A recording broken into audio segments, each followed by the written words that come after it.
Geliefdes, die Here konstitueer sy vergadering met die woorde van Openbaring 1 vers 17 en 18. Moenie vrees nie, ek is die eerste en die laaste en die lewende, en ek was dood, en kyk, ek leef tot in alle ewigheid.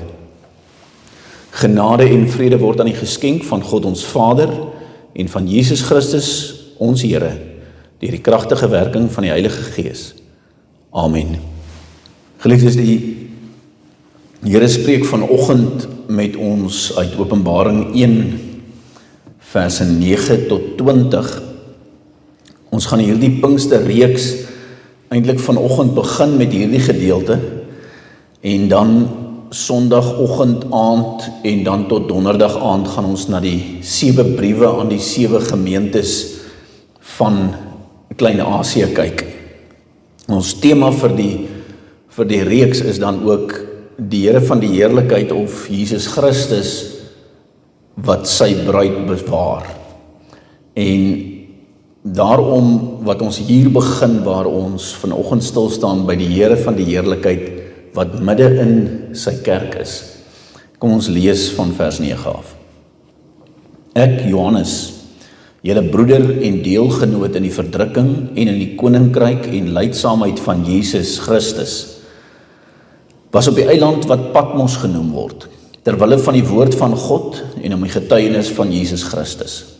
Ek was in die gees op die dag van die Here, en ek het agter my 'n groot stem gehoor soos van 'n basuin, wat sê, ek is die Alfa en die Omega, die eerste en die laaste, en skryf wat jy sien in 'n boek en stuur dit na die 7 gemeentes wat in Asië is, na Efese en Smyrna en Pergamus en Thyatira en Sardes en Philadelphia en Laodicea. Toe draai ek my om te sien watter stem met my gespreek het. En toe ek my omgedraai het, sien ek 7 goue kandelaars. En tussen die 7 kandelaars, een soos die seun van die mens, met 'n kleed aan, wat tot op die voete hang, en gegord om die bors met 'n goue gordel. Sy hoof en hare was wit, soos wit wol, soos sneeu, en sy oë soos 'n vuurvlam, en sy voete soos blink koper wat gloei soos in 'n oond, en sy stem soos die stem van baie waters. En in sy regterhand het hy 7 sterre gehou, en 'n skerp, tweesnydende swaard het uit sy mond uitgegaan, en sy aangesig was soos die son wat skyn in sy krag. En toe ek hom sien, val ek soos 'n dooie aan sy voete. En hy het sy regterhand op my gelê en vir my gesê, moenie vrees nie, ek is die eerste en die laaste en die lewende, en ek was dood, en kyk, ek leef tot in alle ewigheid. Amen. En ek het die sleutels van die doderyk en van die dood.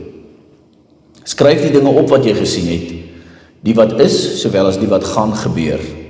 Die verborgenheid van die 7 sterre, wat jy in my regterhand gesien het, en die 7 goue kandelaars. Die 7 sterre is die engele van die 7 gemeentes, en die 7 kandelaars wat jy gesien het, is die 7 gemeentes. Dit is die woord van die Here. Salig is elkeen wat hierdie woord hoor en glo wat daarin geskrywe staan. Kom, laat ons saam bid.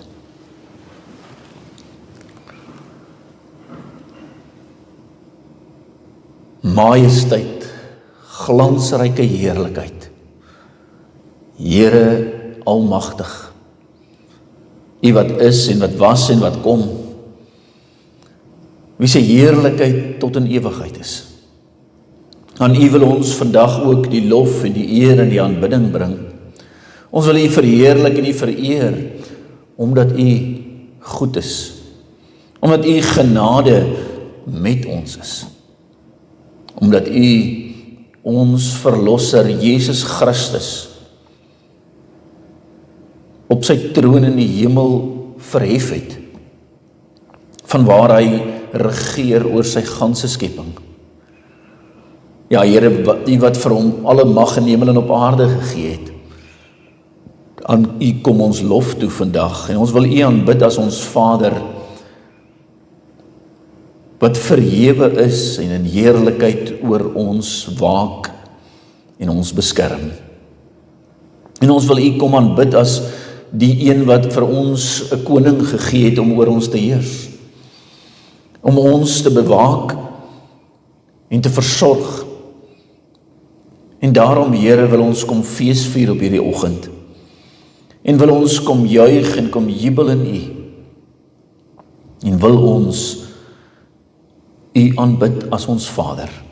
Wil ons Jesus Christus as ons verlosser en ons koning verheerlik. En daarom, Here, dank ons U vir hierdie woord wat U tot ons gespreek het. En ons dank U, Here, dat ons ook kan hoor dat U deur U Gees met ons kom spreek. Dat U Uself aan ons openbaar het in U woord, soos hier aan Johannes. En ons U daarom kan ken. Here, daarom bid ons dat U deur U Gees ons sal versterk en ons sal krag gee. Ons bid, Here, dat U met elkeen sal wees wat in beproewing is. Ons dink aan hulle wat in rou is op hierdie dag, en ons vra U vertroosting en U genade met hulle.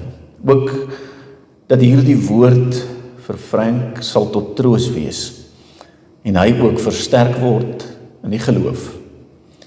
Here, dat elke een wat ook in siekte en pyn beleef, deur U woord en deur U Gees versterk sal word. Ons bid U, Here, spreek dan nou met ons deur U Gees en U woord, sodat ons kan verstaan wat U ook in hierdie openbaring aan ons kom bekend maak. In Jesus naam vra ons dit. Amen. Geliefde broers en susters,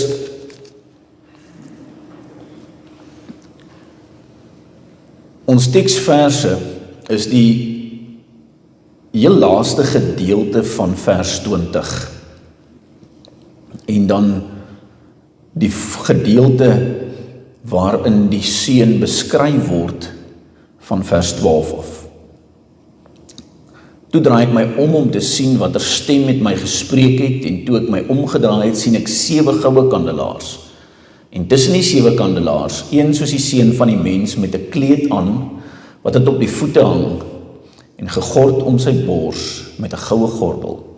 Sy hoof en hare was wit soos wit wol, soos sneeu, en sy oë soos 'n vuurvlam, en sy voete soos blink koper wat gloei in die oond, en sy stem soos die stem van baie waters. En in sy regterhand het hy 7 sterre gehou, en 'n skerp tweesnydende swaard het uit sy mond uitgegaan, en sy aangesig was soos die son wat skyn in sy krag. En dan die laaste gedeelte. Die 7 sterre is die engele van die 7 gemeentes, en die 7 kandelaars wat jy gesien het, is die 7 gemeentes. Liefde broers en susters, die meeste Afrikaners is baie lief vir die strand. Ekskuus, ek gaan net so bietjie sagter sit dat hy nie so raas nie.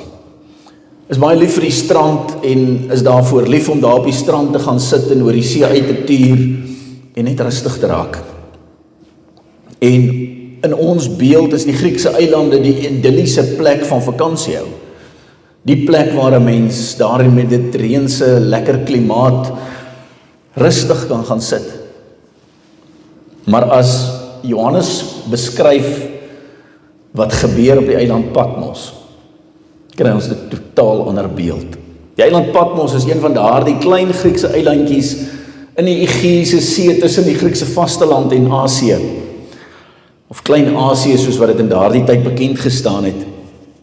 En so 39 vierkante kilometer groot, 70 kilometer van Milete, met ander woorde die kus van die Klein Asië af. En Johannes het nie daar gaan vakansie hou nie. Maar hy sê dit in die vorige gedeelte vir ons, hy was daar terwille van die woord van God. As ek Johannes, julle broer en deelgenoot in die verdrukking in die koninkryk en lydsaamheid van Jesus Christus, was op die eiland wat Patmos genoem word, terwille van die woord van God en om die getuienis van Jesus Christus. Hierdie eiland is gebruik as 'n eiland waarheen bannelinge weggestuur is, sodat hulle nie in die stede van die Romeinse ryk 'n invloed kon hê nie. Gewoonlik politieke gevangenes of baie erge misdadigers. En Johannes word deur Domitianus die tweede Nero na hierdie eiland toe verban. Nou hy is op hierdie stadium so amper 90 jaar oud en nog predikant in Efese. En omdat hy in Efese die woord van God verkondig, word hy verban na hierdie klein eilandjie toe. En terwyl hy op hierdie eiland sit, glo ek het hy redelik ernstig met die Here geworstel en gevra, Here, wat is die toekoms van die kerk? Domitianus word die tweede Nero genoem, juis omdat hy die kerk erger vervolg het as wat Nero dit gedoen het. Nou ons weet van Nero dat hy in Rome se strate die Christene op brandstapels soos lampe in die nag aangesteek het. Hy was die keiser wat die kerk van Christus die ergste vervolg het tot op daardie stadium. Maar Domitianus is baie ernstig oor die keiseraanbidding. Hy glo dat die hele Romeinse ryk hom as God moet aanbid. En nou kom die Christene en hulle verkondig Christus as die koning. Hulle verkondig hom en hulle sê, hy is koning. En daar kom die botsing. En omdat Domitianus die kerk wil vernietig, stuur hy dan vir Johannes Patmos toe, na hierdie verlate eiland toe. En terwyl hy daar op die strand op 'n Sondag bid, hy praat daarvan, ek was op die dag van die Here in die gees, besig om met God in die gees te praat. Hoor hy hierdie stem agter hom. En hy beskryf dit asof dit 'n basuin is. 'n Trompet wat hier agter hom geblaas word so hard dat hierdie golwe wat in die rotse hier voor hom breek, stil raak. En wanneer hierdie persoon later met hom praat, dan sê hy dat dit soos donder is. Dat dit nog helderder word wanneer Jesus Christus met hom begin praat.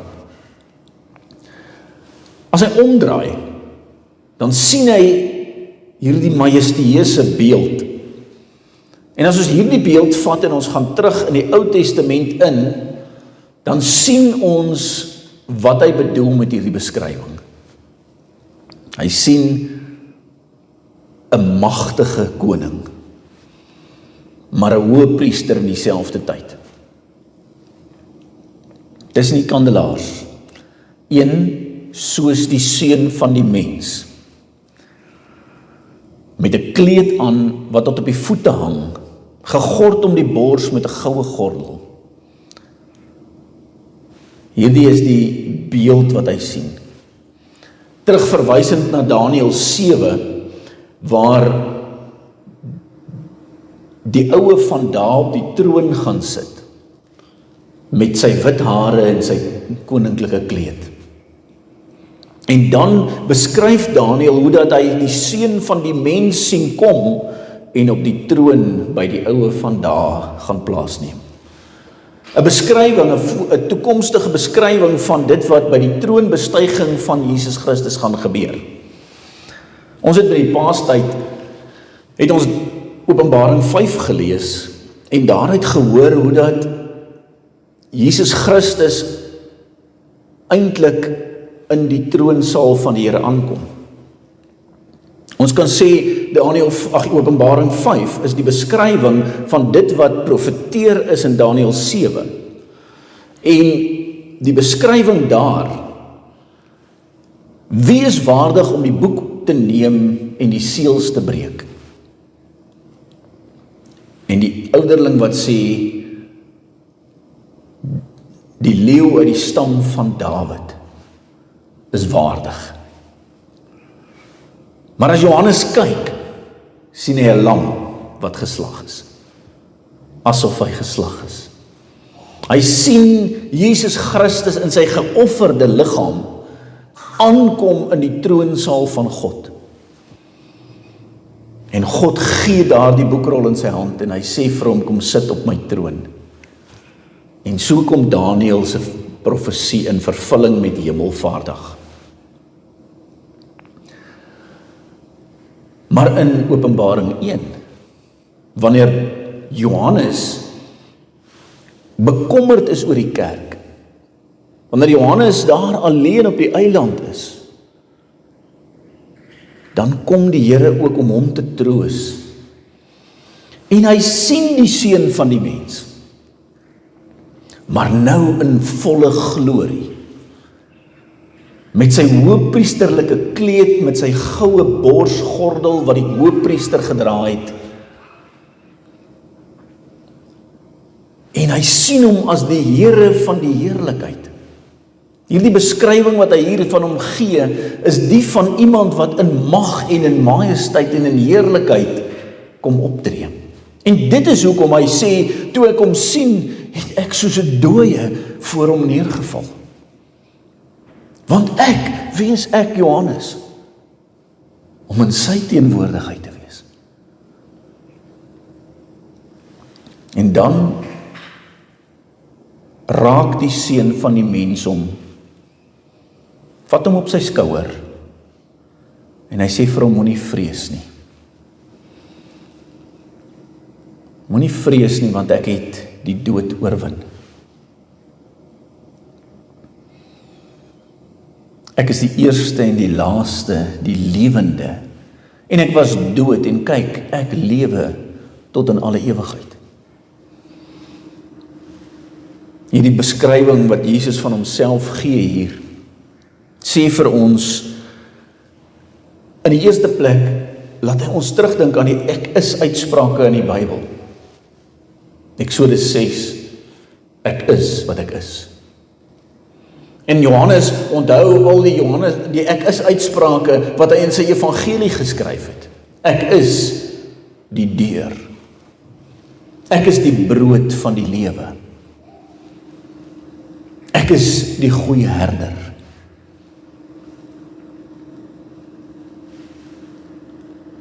En Johannes besef, hierdie God wat in sy majesteit voor my staan en lyk soos die seun van die mens, hy herken iets van Jesus se gestalte in hierdie majesteuse wese wat voor hom kom staan. En hy besef, dis Jesus self wat voor hom staan. Hy is die groot ek is, die Here van die heerlikheid, die Here wat hemel en aarde gemaak het. En dan sê hy vir hom, ek was dood, maar ek lewe. Ek het die dood oorwin. Ek dra die sleutels van die dood en van die doderyk. Ek sluit oop vir wie ek wil, om hom in die doderyk te stuur, en ek sluit die doderyk oop vir wie ek wil om hulle daar te laat uitkom. Ek het die mag om te oordeel oor die lewende en die dooies. Ek is die oorwinnaar. Ek is die lewende. En in daardie heerlikheid van hom sien hy hom staan. Broers en susters, wat 'n wonder. Wat 'n wonder om daar waar jy alleen en in vrees leef, hierdie troos te kon sien. Maar die Here sê uitdruklik vir hom, skryf hierdie goed vir die 7 gemeentes, vir Efese en Smyrna en Pergamus en Thyatira en Sardes en Philadelphia en Laodicea.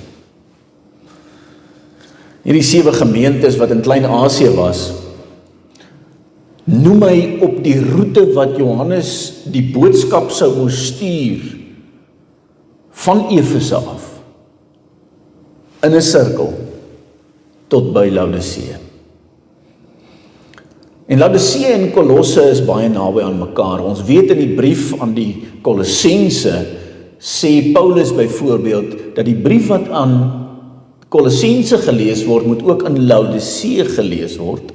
En die een wat in Laodicea geskryf is, moet ook in Kolosse gelees word. Daardie hele gebied en die 7, die getal 7, daar was meer as 7 gemeentes in daardie gebied. Maar hy stuur dit na daai spesifieke gemeentes toe. En sy doel daarmee is om die volheid van die kerk te beskryf, want 7 is altyd die volgetal van God. En nou sê hy, stuur dit na my kerk toe. Stuur vir hulle hierdie troostboodskap wat jy nou gaan sien. En daarom wat Prof. Pikkie Robertse gesê het, die boek Openbaring is nie 'n boek om te vrees nie, dit is die boek van die troos vir die kerk in die stryd. Hierdie strydende kerk op aarde, waarvan ons 'n deel vorm. Hier is vir julle die troos van die Here van die heerlikheid, wat alle mag in hemel en op aarde het, en wat sy raadsplan uitvoer tot by die volëinding, tot op die dag van die Here, wanneer hy laaste keer kom. En Johannes word getroos deur dit wat hy sien. Ja, deur die majesteit en die heerlikheid en die almag van die Here verseker. Maar daar's 2 goed wat vir hom hierdie troos werklik maak. In die eerste plek, dat die Here self vir hom sy hand op sy skouer sit en vir hom sê, moenie vrees nie. Ek het die dood oorwin. Niks wat Domitianus of enige ander heiden oor die eeue heen aan die kerk van Christus kon doen, kan ons vir ewig laat verlore gaan nie. Want die Here van die heerlikheid het die dood oorwin. Maar hy sien hom ook tussen die 7 kandelaars. Tussen hierdie 7 kandelaars, en ek dink myself hierdie prentjie in van Johannes wat op hierdie eiland so 70 km die see insit. En in die nag sit hy daar op 'n rots en hy kyk terug Klein-Asië toe. En hy sien hierdie kolletjies lig so in 'n ring van hierdie groter stede. En as die Here met hom praat, dan sê hy, stuur aan daai gemeentes 'n boodskap. En wat sien hy eerste van daardie gemeentes? Hier rondom hom sien hy die 7 kandelaars. Die lig vir die wêreld. En in hulle midde die seun van die mens. Hy is by sy kerk. Hy het nie sy kerk verlaat toe hy opgevaar het in die hemel en aan die regterhand van God gaan sit het nie. Hy sê dit in Johannes vir ons baie duidelik. Ek sal julle nie as wese agterlaat nie. Ek sal my trooster, die Heilige Gees, gee om by julle en in julle te wees.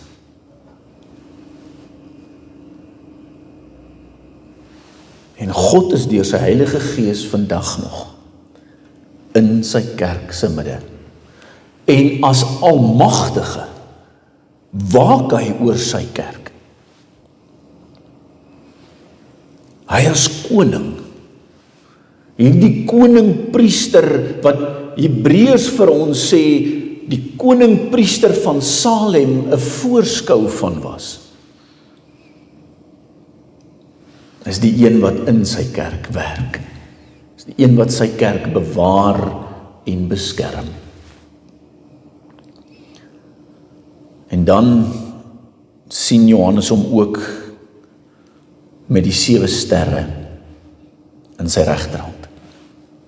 En as die Here vir hom die verklaring gee vir hom, sê hy, die 7 sterre is die sterre wat jy in sy regterhand gesien het, en die 7 kandelaars, die 7 sterre, is die engele van die 7 gemeentes. En die 7 kandelaars wat jy gesien het, is die 7 gemeentes. Hierdie 7 sterre, die engele. As ons gaan kyk na Maleagi 2, en Jesaja 44 en Haggai 1 vers 13, dan praat die Here van die woordvoerders van God, die profete, die leraars, as sterre, as engele. Die engele waarvan hy praat, is die leraars van hierdie 7 gemeentes. En daarom kan ons gaan sê, Johannes wat as leraar van Efese hier op hierdie eilandjie sit, 'n ou man en nie weet wat die toekoms inhou nie. Vir hom sê die Here, Johannes, jy is in my hande. Saam met die leraars van die ander 6 gemeentes, sal ek jou bewaar, sal ek jou versterk, sal ek jou die krag gee om my woord te verkondig. Die ware diensknegte van God sal deur hom beskerm en bewaar word. Hy sal hulle die krag gee om hierdie gemeentes se kandelare aan die brand te hou. Hierdie sterre wat die vlam van die evangelie in die kandelaar moet laat brand, sal in stand gehou word. En dan weet ons, van die 12 apostels, is daar net een wat 'n natuurlike dood gesterf het, en dit was Johannes. Hoewel hy vervolg is en op Patmos moes wees vir 'n tydperk, is hy terug Efese toe, en het hy as leraar van die gemeente tot in die 90 daar gedien. Maar die res van die apostels is vermoor. Jakobus, sy broer, is kort na die kerk tot stand gekom het, onthoof. Petrus is onderstebo gekruisig in Rome. Thomas het in Indië omgekom. En so het elkeen gesterf. En deur die eeue is die kerk van Christus vervolg, en baie van die kerk is doodgemaak. Ons eie voorouers moes baie van vlug vir die vervolging in Frankryk en Nederland. En hier in die suidpunt van Afrika die lig kom wees, die kandelaar is hier geplant, sodat daar lig in die duisternis kan wees op daardie manier. Net soos toe die kerk in Jerusalem vervolg word deur Paulus, wat daardie stadium nog Saulus was, en die mense vlug na Caesarea en Antiochië en vestig die kerk daar. En die kerk van Christus, wat deur hierdie 7 kandelaars verteenwoordig word, word deur hom in stand gehou. Ons sal wel sien, wanneer hy aan hulle hierdie briewe skryf, die briewe aan sy bruid skryf, wat se probleme hulle mee te doen het, hoeveel uitdagings daar vir hulle is. Maar vandag kan ons daarby kom stilstaan. Die Here van die heerlikheid is by sy kerk. En hy sal die leraars gee om die lig aan te steek waar hy wil lig hê. Mag die Here ons lig so laat skyn dat die mense ons sal sien Here van die heerlikheid sal verheerlik. Amen. Kom, laat ons saam bid.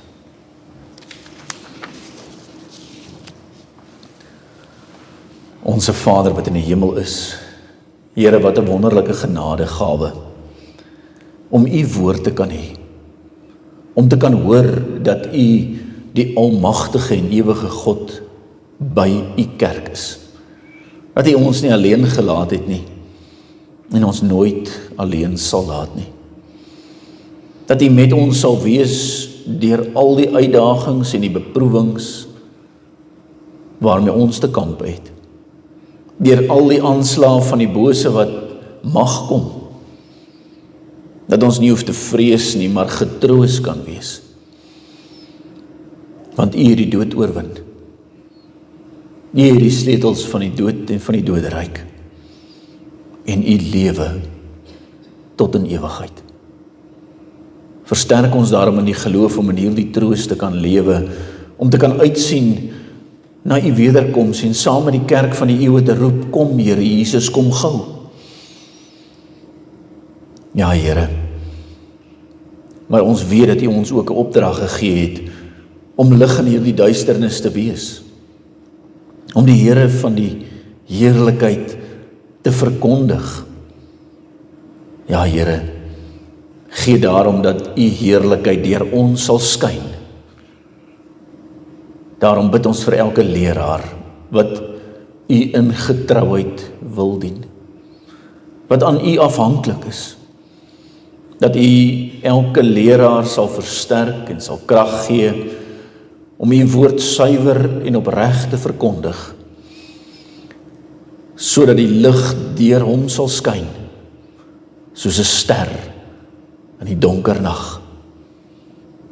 Ja Here, ons bid ook vir ons gemeentes, vir elke kerk van U op aarde, elke plaaslike gemeente wat deel vorm van U kerk.